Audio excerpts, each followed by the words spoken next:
Bonjour à toutes et à tous. Aujourd'hui, petite explication de comptine. On a tous appris la chanson du furet dès la maternelle. Il court, le furet des bois, mesdames. Il court, le furet du bois joli. Il est passé par ici et il repassera par là. C'est magnifique de tendresse et de naïveté. Mais pourquoi est-ce qu'un furet qui court? Pourquoi pas un petit lapin, un chat, un chien, une souris ou même un ourson ou autre? Vous allez me dire, parce que c'est une chanson très ancienne et qu'autrefois à la campagne on avait parfois un furet comme animal domestique. Ou alors elle faisait référence au jeu ancien du furet. Eh bien pas du tout. Son succès remonte aux années 1710-1720, pendant l'épisode de la Régence, quand le pouvoir était exercé par Philippe d'Orléans, neveu de Louis XIV. Son principal conseiller était le cardinal Dubois, réputé pour son amour des femmes. Cette rengaine de cour d'école était à l'époque une chanson populaire connue de tous.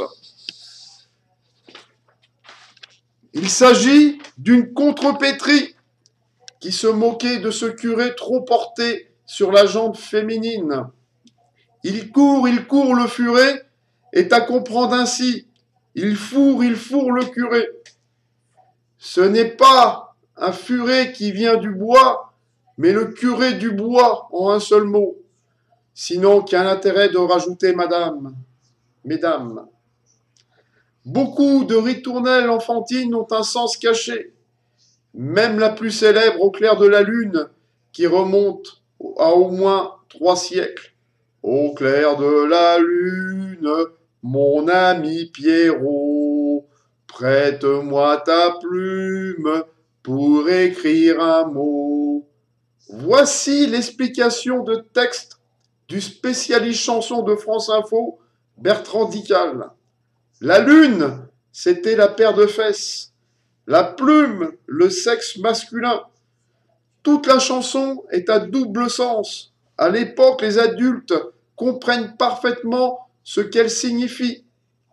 Le plus étonnant, c'est le deuxième couplet.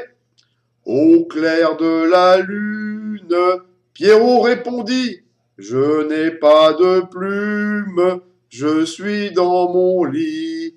Va chez la voisine, je crois qu'elle y est. Car dans la cuisine, on bat le briquet. Et à l'époque, battre le briquet, ça signifiait tirer un coup. Les amis, bonne journée à tous